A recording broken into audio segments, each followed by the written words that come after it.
Hello friends, मैं फिर से आ चुका हूं आप लोगों के लिए एक नए एपिसोड के साथ। तो हेलो गाइस, मैं हूं राज और आप लोग देख रहे हैं राज द स्टोरी।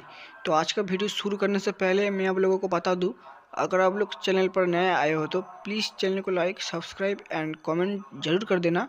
तो शुरू करते हैं आज का स्टोरी, तब तक के लिए बाय बाय। CH 189 अद्विका की बेचैनी। शौर्य गुरुकुल में बैठकर सामान्य छात्रों की तरह सभी कक्षाओं में जाकर ज्ञान अर्जित कर रहा था। वहीं हिमानी उसे छुपकर देख रही थी। हिमानी को शौर्य ने उसके इलाज के लिए पहाड़ी पर बुलाया था, मगर वह नहीं जा पाई।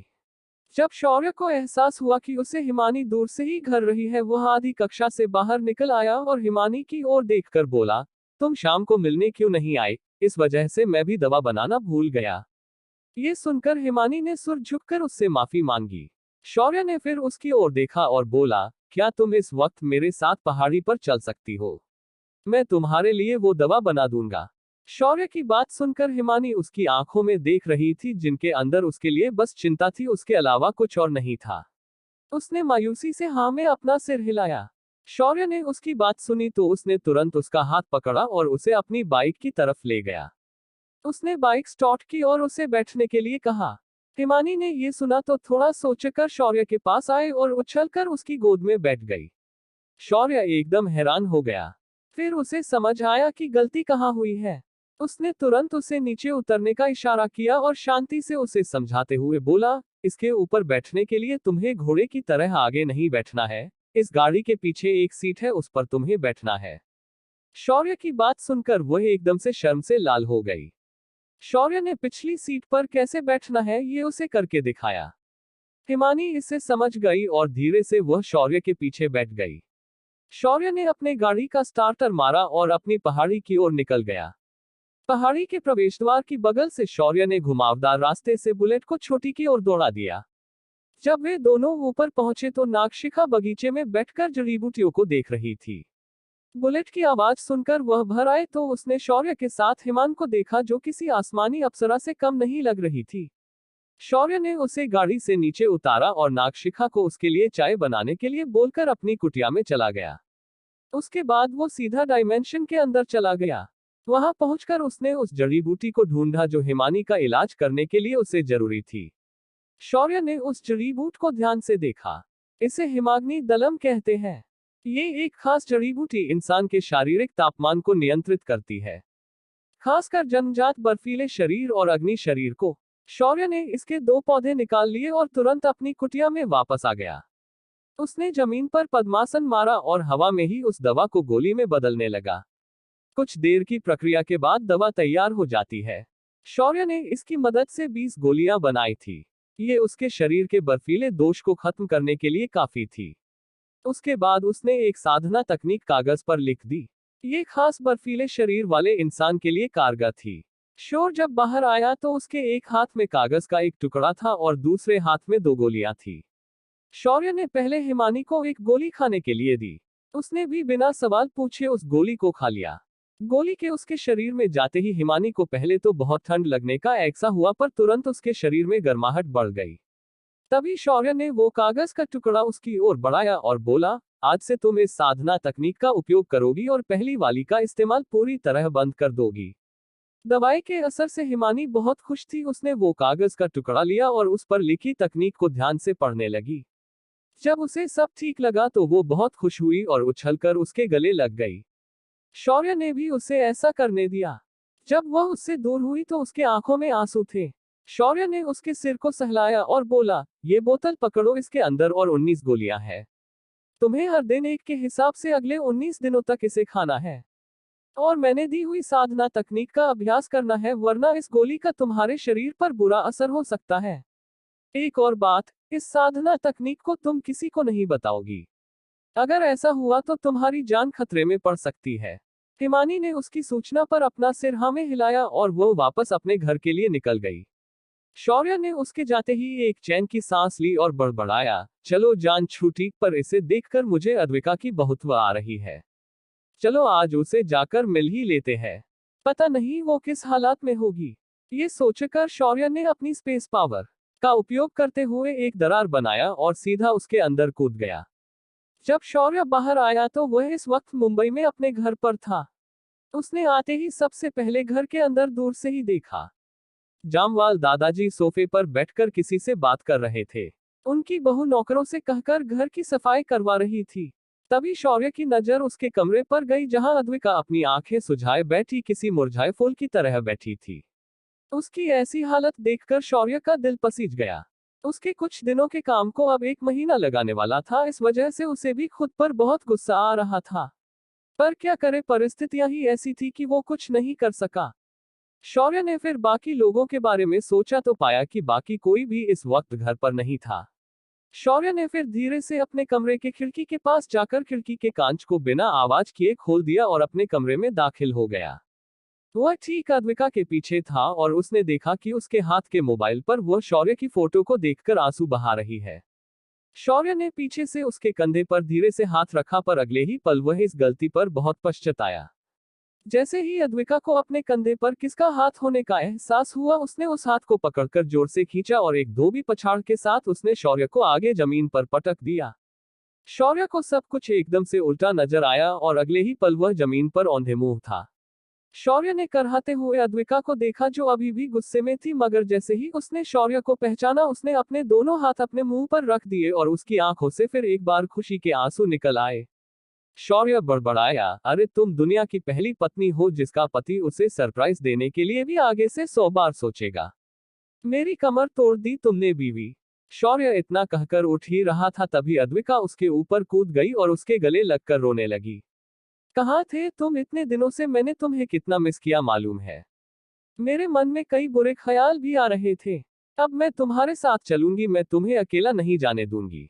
अद्विका की बात सुनकर शौर्य ने उसे प्यार से अपने सीने से लगाया और उसके सिर को सहलाते हुए बोला, मुझे पता नहीं था मेरी शेरनी रोती भी है। कोई बात नहीं, आज के बाद मेरी शेरनी कभी नहीं रोएगी। अब शांत हो जाओ और मुझे बताओ, मेरे जाने के बाद तुम्हारे दिन कैसे बीते। शौर्य की बात सुनकर अद्विका ने रोना बंद कर दिया था। उसके बाद उसने शौर्य का जवाब देते हुए कहा, मेरे दिन तो तुम्हारे बिना दिन नहीं थे, वो मेरे लिए साल थे।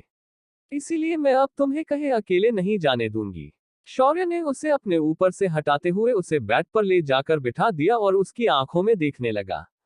कुछ देर तक ऐसे ही रहने के बाद उसने अंगूठी से आध्यात्मिक पानी की एक बोतल निकाली और उसे पिला दिया। अद्विका की सारी थकान हट गई और वह पहले जैसी नॉर्मल हो गई। शौर्य ने उसके बाद उसे मनाया और उसे अपने साथ कमरे से बाहर आ गया। बाहर जामवाल दादाजी बैठे थे।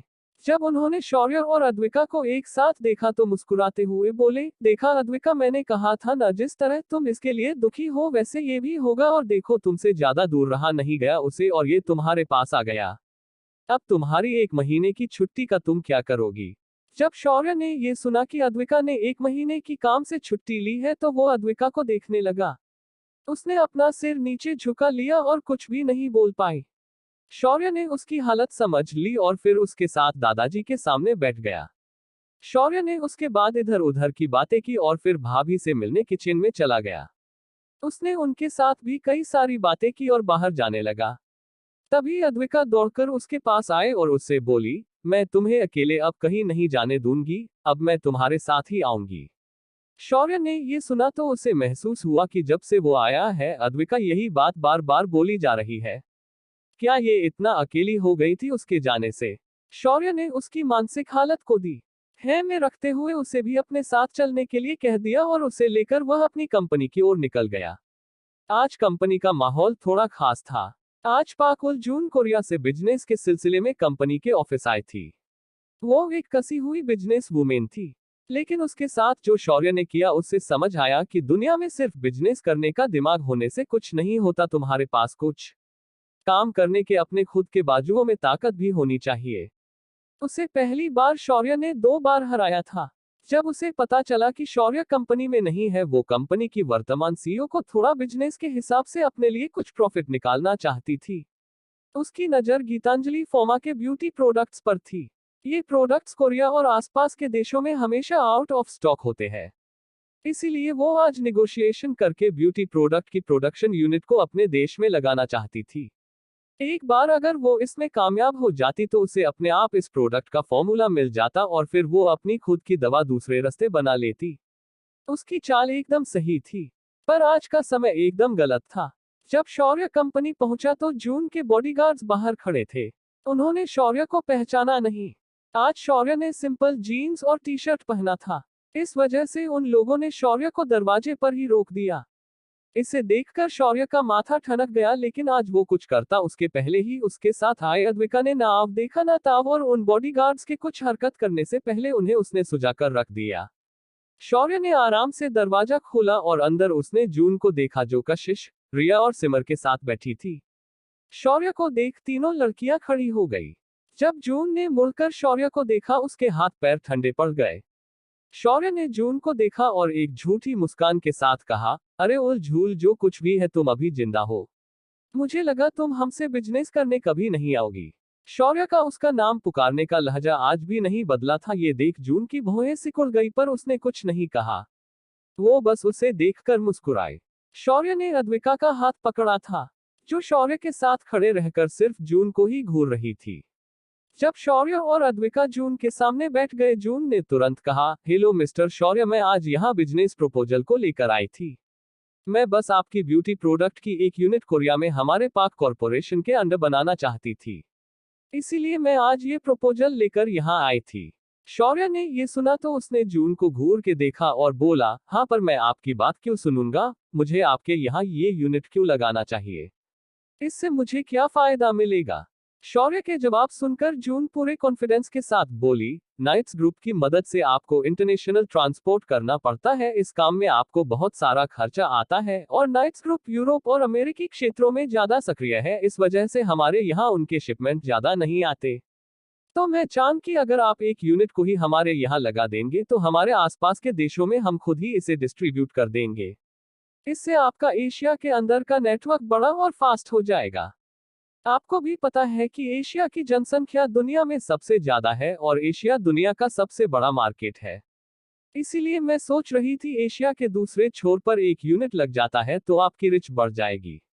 शौर्य ने उसकी पूरी बात शांति से सुनी, फिर अपना हाथ नामे हिलाते हुए बोला, मिस जून आपने बात सह कही है कि एशिया दुनिया का सबसे बड़ा मार्केट है, पर अगर मैं इसका प्रोडक्शन बाहर करता हूं तो मेरे देश की एक्सपोर्ट वैल्यू गिर जाएगी। उससे अच्छा मैं अपने देश में ही अलग अलग जगहों पर ये यूनिट क्यों ना बनाऊं? इससे प्रोडक्शन भी बढ़ जाएगा और मेरा उतने ही ट्रांसपोर्टेशन लागत में ज्यादा फायदा होगा। इन सभी बातों का ध्यान रखते हुए मैं आपसे यही कहूंगा कि आपका ये प्रपोजल मुझे कुछ खास अच्छा नहीं लगा। शौर्य ने बड़े ही सालीके से जून के प्रपोजल को नकार दिया, और फिर उसने कशिश को देखकर कहा, कशिश, जून मैडम यहाँ इतनी दूर से आई है तो इन्हें हमारी साइट पर ले जाकर हमारे कॉर्पोरेशन में बनी उस सिटी को भी दिखा देना। वो भी उसे देखकर खुद हो जाएगी। कशिश ने हाँ में अपना सिर हिला दिया। शौर्य ने उसके बाद जून से कहा, अगली बार आप अपने बॉडीगार्ड्स को अपने साथ अंदर लेकर बैठा कीजिए, क्योंकि वो यहाँ के लोगों को ही डरने की कोशिश करते हैं। आज उन्हें सुझा दिया है, अगली बार फोड़कर रख दूंगा। इतना कहकर शौर्य अद्विका का हाथ पकड़कर वहां से बाहर निकल गया। शौर्य ने फिर बाकी ऑफिसेज में भी जाकर कामकाज का जायजा लिया और फिर घर वापस आ गया। घर आते ही उसने विराज को फोन किया, जो इस वक्त ड्यूटी पर था। इलेक्शन होने की वजह से उसे और ऋषिका को बहुत ज्यादा सतर्क रहना था। इलेक्शन के दौरान कई राजकीय दल पुलिस वालों को परेशान करते हैं, साथ ही छोटी मोटी झपें भी यहाँ वहां देखी जाती है। इसी दौरान धार्मिक हिंसा होने की भी संभावना ज्यादा होती है। आज विराज और ऋषिका इसी वजह से बेहद सतर्क थे और शहर में होने वाली हर छोटी मोटी गतिविधियों पर वो नजर गड़ाए बैठे थे। जब शौर्य विराज से बात कर रहा था तभी एक कांस्टेबल तभी विराज के पास आया और उसने विराज से को कुछ ऐसा कहा कि विराज गालियां बकते हुए गुस्से से बड़बड़ाने लगा। ऐसा क्या हुआ है वहां? किस वजह से विराज इतना गुस्सा हुआ है? क्या शौर्य उसकी मदद करेगा? क्या शौर्य अद्विका की जिद के आगे उसे अपने साथ संभाला लेकर जाएगा?